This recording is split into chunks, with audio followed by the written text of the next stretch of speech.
Kaya naman dumayo si Kim ng Bulacan para maghanap ng isang life-size singing doll. Hello mga kapamilya! Nandito tayo ngayon sa paradahan ng jeep sa San Jose del Monte, Bulacan para maghanap ng manika. Tara, sakay na tayo. Dito na lang tayo sa likod. Let's go! Tara! Game! Hi, my name is Dana Alexa B. Arsiaga. 9 years old, taga San Jose del Monte, Bulacan. Pag di po ako kumakanta, ang pastime ko po ay paglalaro ng dolls. Dito ro sa bahay na to nakatira ang pinaka-talented at pinaka-cute na manika. Kaya tara, samahan niyo.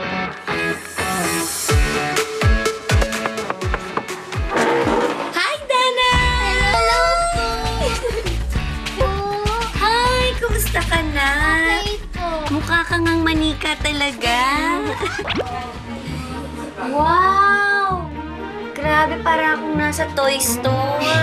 Ilan ba ang dolls ang meron ka dito sa playroom mo? Siguro po 50 plus or 100. Gano'n ka kadalas binibilhan ni Daddy ng Barbie? Kapag nananalo po ako sa singing contest, Madalas ka sumali sa singing contest. opo, nakuha ko po ang talent ko kay Daddy kasi po kumakanta po siya sa video okay at kinukuha ko po ang mic